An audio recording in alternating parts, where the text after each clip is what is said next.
Good morning সবাইকে। তো তোমরা সবাই কেমন আছো? তো ফার্স্টেই ঘুম থেকে উঠে স্নান করে ফুল গাছে জল দিয়ে নিয়েছিলাম। দেন তারপরে যে গরম জলটা করে রেখেছিলাম তো সেটাই আমি খালি পেট এখন খেয়ে নিলাম।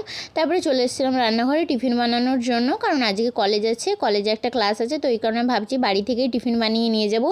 বাইরে আর খেতে ভালো লাগে না রোজ রোজ, কারণ এই গরমে না একটু বাইরের খাবার ভালো লাগে না।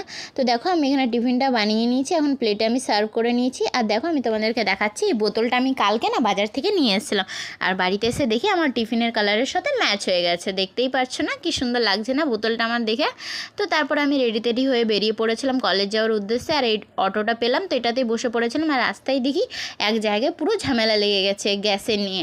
তারপর আমি কলেজে এসে দেখি যে স্যার আসেনি, তো আমরা একটু বসে গল্প করছিলাম। তারপরে স্যারও চলে এসেছিলো আর আমাদের ক্লাসও স্টার্ট হয়ে গেছিলো। দেন টিফিন টাইমে টিফিন করে তারপর আবারও একটা ক্লাস ছিল। দেন ওই ক্লাসটাও কমপ্লিট করে তারপর আমাদের ছুটি হয়ে গেছিলো। তো বাড়ি ফেরার পথে একটা মিষ্টি দোকানে মিষ্টি খেয়ে নিয়েছিলাম। তারপরে বাসে উঠে বাড়ি চলে আসি। বাড়িতে এসে মায়ের ভাগের থেকেও একটা মিষ্টি খেয়ে নিই। দেন তারপর আবারও প্রসাদ খেয়ে একটু শুয়ে পড়েছিলাম, কারণ খুবই ঘুম পেয়ে গেছিলো। তো আজকে এইটুকুই। আমার ভিডিওটা ভালো লাগলে প্লিজ চ্যানেলটাকে সাবস্ক্রাইব করে দিও। টাটা।